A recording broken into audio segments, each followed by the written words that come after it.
Morning students.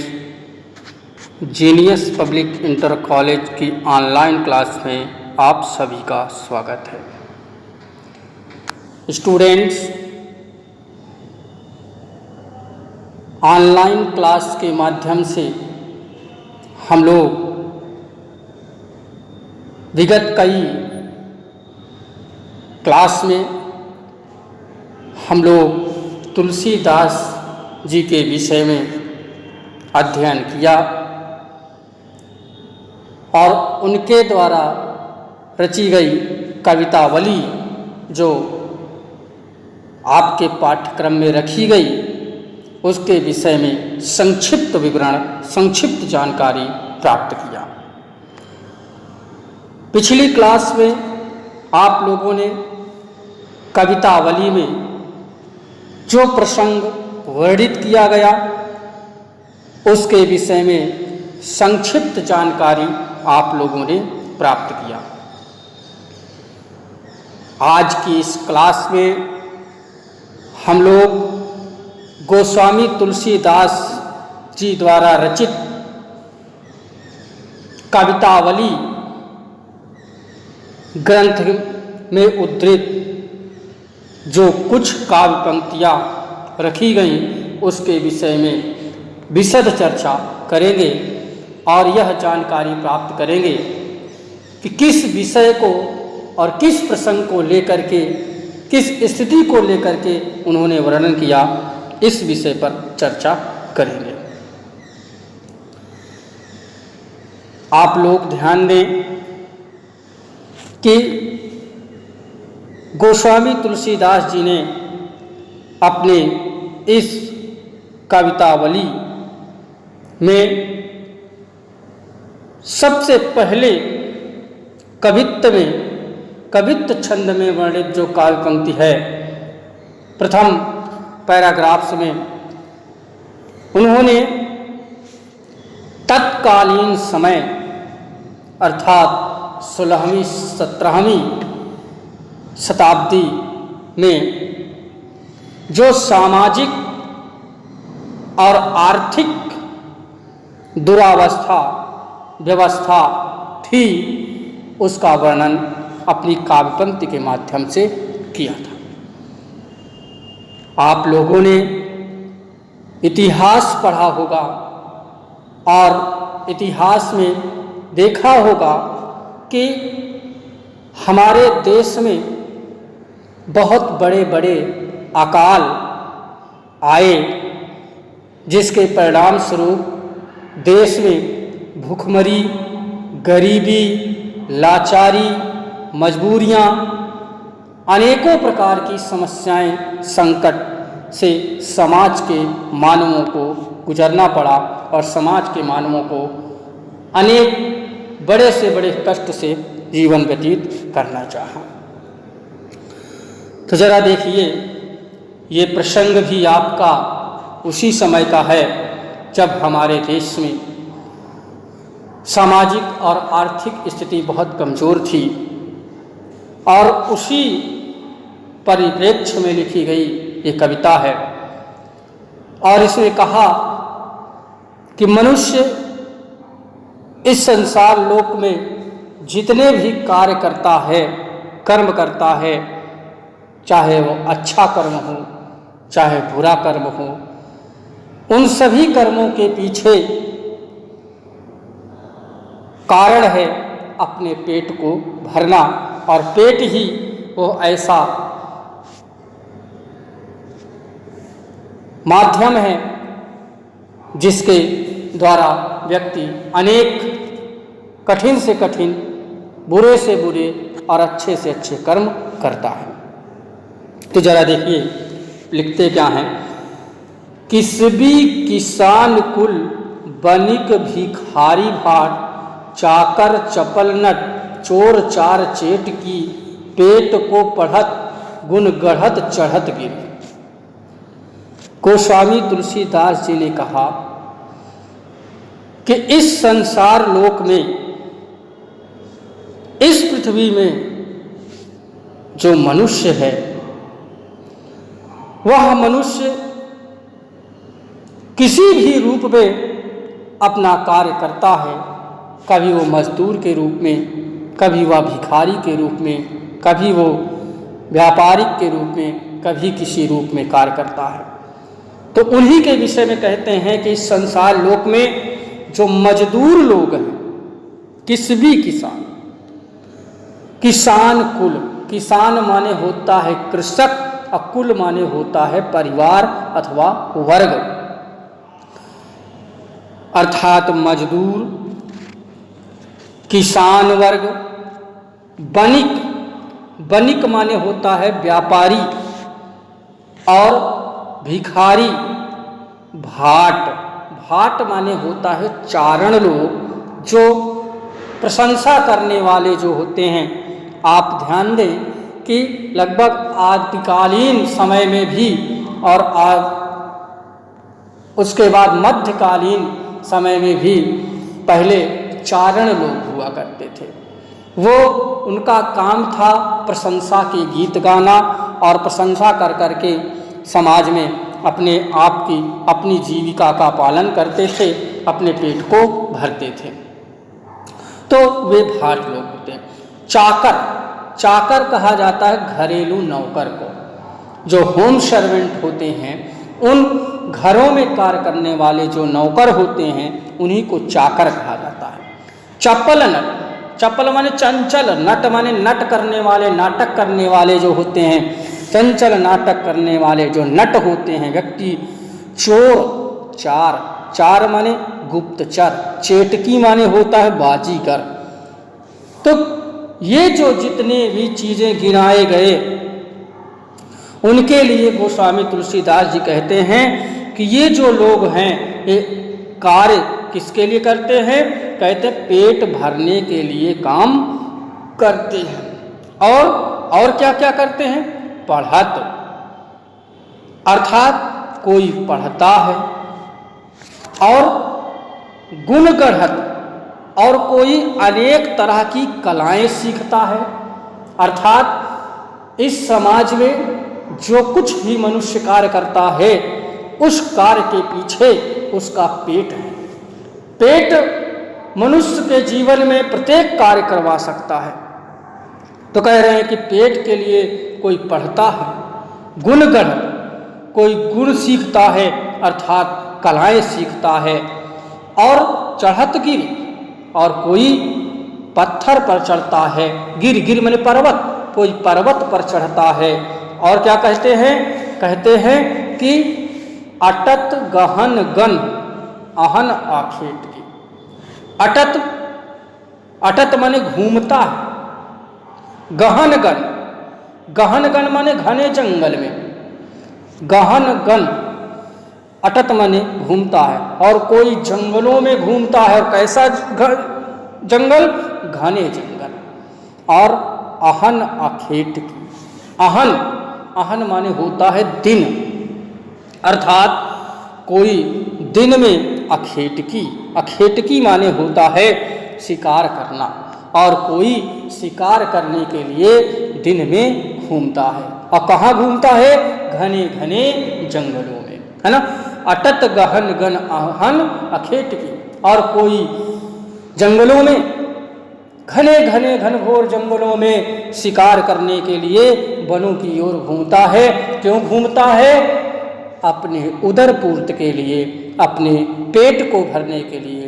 अर्थात गोस्वामी तुलसीदास जी का ये मानना है कि पेट की पूर्ति करने के लिए, भूख को मिटाने के लिए व्यक्ति अनेक बुरे से बुरे कार्य कर सकता है, कठिन से कठिन कार्य कर सकता है, अच्छे से अच्छा कर्म कर सकता है। अर्थात जो कुछ भी भला बुरा, ऊंच नीच, गलत सही, जो कुछ भी कार्य होता है, जो कुछ भी व्यक्ति सीखता है, वो अपनी उदर पूर्ति के लिए, अपने पेट को भरने के लिए ही करता है। आगे क्या कहते हैं? कहते हैं ऊंचे, है ना, कहते हैं ऊंचे, ऊंचे नीचे कर्म धर्म अधर्म करी पेट ही को पचत बेचत बेटा बेट की। इन्होंने कहा कि ऊंचे नीचे अर्थात ऊंच नीच, है ना, ऊंचे नीचे, ऊंच नीच, कर्म माने कर्म, धर्म अधर्म अर्थात धर्म और अधर्म करे, है ना। कह रहे हैं कि इस संसार में मनुष्य पेट भरने के लिए छोटे बड़े कार्य करते हैं, ऊंचे नीचे अर्थात छोटे बड़े कार्य करते हैं, धर्म अधर्म और धर्म अधर्म का विचार नहीं करते हैं। वह व्यक्ति धर्म क्या है अधर्म क्या है इसके विषय में ना सोचते हुए, ना सोच करके वह ऊंच नीच छोटे बड़े कार्य करता है। और किसके लिए करता है? उदर पूर्ति के लिए, पेट भरने के लिए। और पेट ही को पचत बेचत बेटा बेट की। और कह रहे पेट ही को पचत, है ना, पेट को ही पचत अर्थात पेट को ही भरने के लिए वे अपने बेटा और बेटी तक को भी बेच देता है।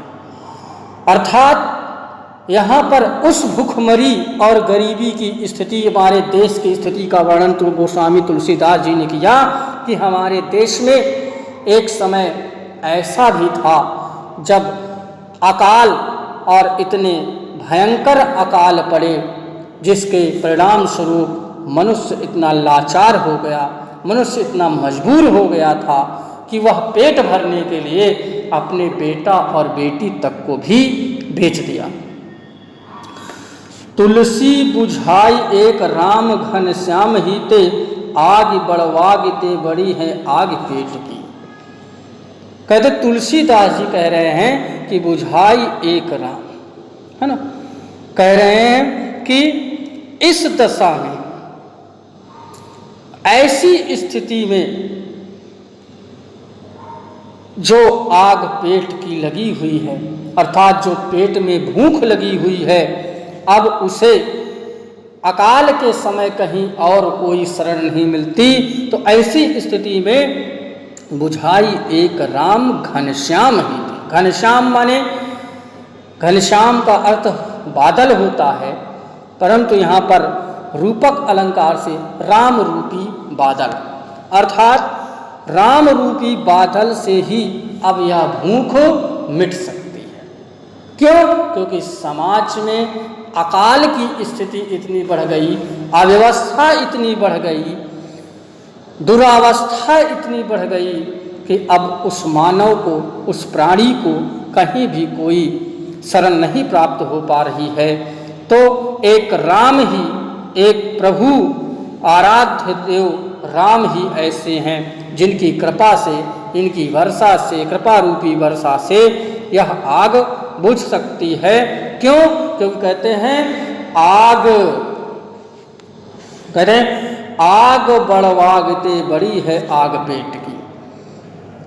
अब यह जो आग पेट की है वह बड़वागिते अर्थात समुद्र की आग से भी अत्यधिक बढ़ गई है, यह अत्यधिक तीव्र हो गई है। तो इस काव्य पंक्ति के माध्यम से गोस्वामी तुलसीदास जी ने तत्कालीन समय में भूख की स्थिति का यथार्थ चित्रण किया है कि व्यक्ति भूख जब लगती है, जब पेट उदर पूर्ति के लिए आग बढ़ती है, तो मनुष्य न जाने कितने गलत सही, धर्म अधर्म, ऊंच नीच, जो कुछ भी कार्य होता है वह कार्य करता है, वह अपने पेट की भूख को मिटाने के लिए। फिर से सभी स्टूडेंट्स ध्यान दें कि इस काव्य पंक्ति में गोस्वामी तुलसीदास जी ने भूख की स्थिति, गरीबी की स्थिति का वर्णन किया कि जब हमारे देश में बड़े से बड़े अकाल का दौर शुरू हुआ, अकाल पड़े, तो किस तरह से समाज हमारा किस स्थिति से गुजरा हुआ है उसका यथार्थ चित्रण इसमें किया गया है। छंद की दृष्टि से कवित्व छंद है और तत्सम शब्दों का अधिक प्रयोग किया गया है। साथ ही ब्रज भाषा अर्थात ब्रज भाषा का लालित्य इस काव्य पंक्ति में दिखाई दिया है। और अलंकार की दृष्टि से आप ध्यान दें कि अलंकार की दृष्टि से बुझाई राम घनश्याम, राम घनश्याम में है ना हीते, अर्थात बुझाई एक राम घनश्याम हीते, इस काव्य पंक्ति में रूपक अलंकार है। रूपक अलंकार कब होता है? रूपक अलंकार जब किसी उपमान में उपमेय को अथवा उपमेय में उपमान को आरोपित कर दिया जाता है तो उस स्थिति में रूपक अलंकार होता है। और आदि बढ़वागते पेट की इस काव्य पंक्ति में व्यतिरेक अलंकार है। व्यतिरेक अलंकार है। व्यतिरेक अलंकार किस स्थिति में होता है? जब किसी काव्य पंक्ति के उपमान और उपमेय में से उपमेय को उपमान से अधिक दिखाया जाता है, अधिक श्रेष्ठ बताया जाता है, ऐसी स्थिति में व्यतिरेक अलंकार होता है। आप देख रहे हैं कि इस काव्य पंक्ति में जो पेट की आग है ना, ये उपमेय है, और बढ़वागिते आग बढ़वागिते समुद्र की जो आग है वह उपमान है। इसमें पेट की आग को समुद्र की आग से श्रेष्ठ बता दिया गया, अर्थात उपमान से उपमेय को श्रेष्ठ बताया गया। इसलिए इस काव्य पंक्ति में आपका व्यतिरेक अलंकार होगा। साथ ही आप लोगों को अनुप्रास अलंकार भी इन काव्य पंक्ति में दिखाई देगा। आइए हम लोग आगे चलते हैं।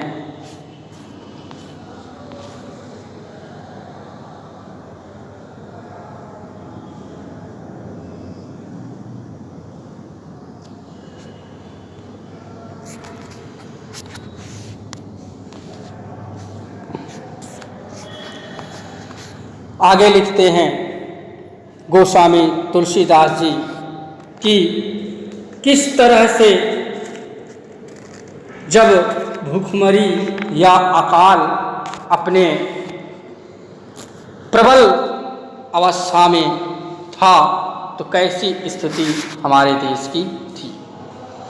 कहते हैं खेती ना किसान को, भिखारी को ना भीख, बल बनिक को बनिज न चाकर को चाकरी, जीविका विहीन लोग सिद्धमान सोच बस, काहे एक एकन सो कहाँ जाई का करी। तुलसीदास जी कह रहे हैं कि हमारे देश में अकाल की एक ऐसी भयानक स्थिति आई, एक ऐसा भी दौर हमारे देश का था, लगभग समाज का एक ऐसा पल था जब अकाल ने अपने आगोश में इतना भयंकर पकड़ लिया कि उस समय का जो मानव था, जो प्राणी था, उस समय वह खेती ना किसान हो। किसान अर्थात किसान की खेती नष्ट हो गई। किसान की जितनी भी फसल थी वह सब नष्ट हो गई, और जब किसान की खेती नष्ट हो गई तो भिखारी को न भीख मिली। और फिर जब उनको खेती से कुछ नहीं मिला तो भाई व्यक्ति के पास जब कमाई का कोई जरिया नहीं होता है तो लास्ट में एक रास्ता बचता है, भीख मांगना। आप ध्यान दिए होंगे कि लोग कभी जब किसी को व्यंग बोलते हैं तो बोलते हैं कि तुम्हारे पास इतनी गरीबी आ जाएगी कि तुम भीख मांगोगे, अर्थात तुम्हारे पास कुछ भी नहीं रहेगा। तो भिखारी को भी कुछ नहीं मिल पा रहा है, भाई कहाँ से मिलेगा। एक किसान वर्ग के पास जो दाना अन्न इत्यादि उगता था उसी से वह दान इत्यादि करते थे। जब किसानों के पास कोई फसल ही नहीं उगी, सब नष्ट हो गई, तो भिखारियों को भी कहाँ से मिलेगी। और कहते हैं कोई बलि का भोजन भी नहीं देता। बलि कहा गया है अन्न दान दक्षिणा, है ना। कोई दान दक्षिणा में भोजन तक भी नहीं कराता, नहीं देता। और कह रहे हैं कि बनिक को बनिज, बनिक माने होता है व्यापारी, बनिज माने होता है व्यापार। व्यापारी को व्यापार का साधन नहीं मिलता और न चाकर को चाकरी, और ना ही नौकरों को नौकरी मिलती है, ना ही किसी भी कोई चाहे कि मैं नौकरी कर लूँ, नौकर बन करके, तो वह भी इस संकट में, इस भुखमरी के, इस अकाल के भयानक स्थिति में उसको नौकरी भी नहीं मिलती है। जैसे आज वर्तमान समय में आपके समाज में कोरोना का संकट बड़े तेजी से बढ़ रहा है। इस स्थिति में आप देख रहे हैं कि घरों पर नौकरी करने वाले जो नौकर चाकर थे उनको भी निकाल दिया गया, और जो प्राइवेट संस्थाओं में कार्य करने वाले थे उनको भी निकाल दिया गया। आप देख रहे हैं कि अगर कोई व्यक्ति चाहे कि जा कर के नौकरी कहीं कर ले, घर की घरेलू नौकरी ही कर ले, वह भी किसी को मिलने को नहीं है। ऐसे इससे भी बड़े बड़े भयानक हमारे देश में संकट का काल आया, अकाल का समय आया, जिस समय व्यक्ति भूखों मर रहा था, जिस समय समाज एक भूख के कारण मर जाता था। इस प्रकार से उस समय ऐसी दशा हुई कि चारों तरफ बेरोजगारी ही बेरोजगारी फैल गई, और ऐसी स्थिति में उन्होंने कहा, तुलसीदास जी ने, कि जीविका विहीन लोग सीध्यमान सोच बस। आजीविका के साधन न रहने से लोग दुखी हैं, और दुख के साथ साथ उन्हें चिंता में भी डूबे हुए हैं।